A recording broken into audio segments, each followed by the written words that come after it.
Professor Muqtedar, Joe Biden की प्रतिक्रिया आई है उसमें वो कह रहे हैं कि 40 साल बाद ऐसा हुआ है कि मिड टर्म इलेक्शन में डेमोक्रेट्स ने ऐसा प्रदर्शन किया है। और ये भी कहा जाता है कि प्रेसिडेंट रहते हुए मिड टर्म के इलेक्शन के इस तरह के नतीजे आए, ये बहुत सुखद बात है किसी भी जो सत्ता में पार्टी है। क्या आपको लगता है कि ये राहत इसीलिए महसूस की जा रही थी कि इतना बड़ा चढ़ाकर रेड वेव को बताया गया था कि लग रहा था कि अब तो ट्रंप आया और आया?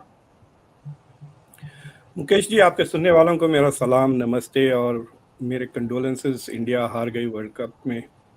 मेरा तो मूड ही खराब हो गया है दिन भर से। बट ये इलेक्शन के रिजल्ट से मैं बहुत खुश हूँ। तो मैं आपको बताता हूँ कि ये तारीखी रिजल्ट है। पिछले 40-50 साल में सिर्फ ऐसे कोई एपिसोड्स नहीं हुए हैं जहाँ पे जो इनकम्बेंट यानी जो प्रेसिडेंट है उनकी पार्टी इतना अच्छा परफॉर्म करे मिड टर्म से। अगर आप तारीख में देखते हैं, जो अमेरिकन प्रेसिडेंट जिनके अप्रूवल रेटिंग्स बाइडेन के करीब हैं 40, 42, 43, अगर ओबामा को ले ले 2010 में, he lost 63 seats in the house और मेरे ख्याल से 7-8 इन द सेनेट, दोनों चीज चले गए थे। और बिल क्लिंटन के साथ भी यही हुआ और जॉर्ज डब्ल्यू बुश के साथ भी यही हुआ। जब उनके अप्रूवल रेटिंग 40s में होते हैं प्रेसिडेंट के, तो मिड टर्म में तो वैसे तो हारती ही है रेगुलरली। सिर्फ एक बार पिछले 50 साल में ऐसा हुआ है कि मिड टर्म में जो प्रेसिडेंट की पार्टी थी परफॉर्म वेल। तो ये बाइडेन के लिए एक बहुत बड़ी अचीवमेंट है कि उनके हिस्टोरिकल अचीवमेंट है। It's not just a political achievement, ये तारीखी अचीवमेंट है कि उनकी प्रेसिडेंसी में उनकी पार्टी हैज परफॉर्म सो वेल। तो एक तरह से आप कह रही है कि दोबारा बाइडेन ने ट्रंप की पिटाई कर दी है इलेक्शन। दोबारा, एक तो 2020 में 5 मिलियन से हराया और अब ये दोबारा हरा।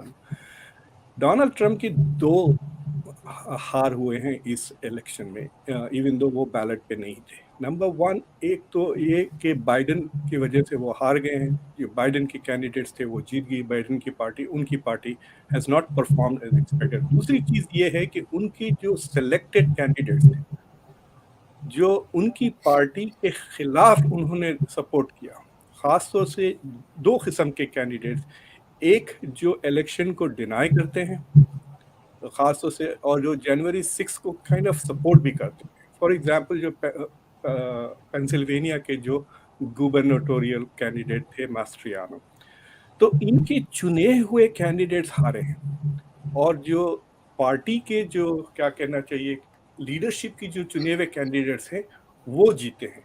तो द सिग्नल ये मिला है सबको कि क्वालिटी ऑफ कैंडिडेट मैटर्स। जैसा यशवंत साहब कह रहे थे, अगर आप घटिया इंसान को टिकट देंगे तो वो हारेंगे। ये मैसेज साफ साफ पहुंच गई है और ये मैसेज रिपब्लिकन वोटर्स ने भेजी है कि the quality of candidate matters. तो एक किस्म से ये डबल हार हुई है। और जो सेकंड हार हुई है उनकी, जो फ्लोरिडा के जो रिपब्लिकन गवर्नर है डिसेंटिस, उनसे हारी है। तो रिपब्लिकन सिर्फ फ्लोरिडा में बहुत अच्छा परफॉर्म किए हैं और थोड़ा बहुत न्यूयॉर्क में। तो इससे साफ जाहिर हो रहा है कि डोनाल्ड ट्रंप को अब मजबूरन ही will have to declare very soon for presidency, वरना दूसरे कैंडिडेट्स आ जाएंगे। तो आपको मैं ये बात बहुत अच्छी तरह से समझाना चाहता हूँ कि हम जब वोट डालते हैं, फॉर एग्जाम्पल मैं जब वोट डालने गया तो सीधा ऊपर से नीचे तक ब्लू वोट कर दी मैंने यानी हर कैंडिडेट, कांग्रेस के लिए डेमोक्रेट, लोकल काउंटीज के लिए डेमोक्रेट, मेरे सेनेटर डेमोक्रेट, इस तरह एमएलए एमपी सब सब सब सब ब्लू। लेकिन जॉर्जिया जो इतना इंपॉर्टेंट स्टेट है, वहां पर रिपब्लिकन्स ने for governor they voted for GOP यानी रिपब्लिकन पार्टी, लेकिन सेनेट के लिए ऐसे लाखों लोग हैं those who did not vote for Herschel walker.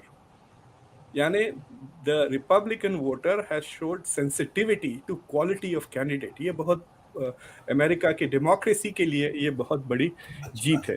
तीसरी चीज ये है कि ये इलेक्शन हमेशा अमेरिका में voters vote according to pocket book कहते हैं। यानी कि जो इकोनॉमिक हालात है जो अमेरिका में, खास तौर से अभी इन्फ्लेशन 8.5% के करीब है, महंगाई बहुत बढ़ गई है और जो 50% of the American house hold काफ़ी फाइनेंशियल कंस्ट्रेन में है, जो हैंड टू माउथ जीते हैं, तो उनके लिए ये बहुत मुश्किल था। तो रिपब्लिकन्स इस पे बेट कर रहे थे कि इलेक्शन के वजह से, इकोनॉमी की वजह से वो जीत जाएंगे and there will be a red wave.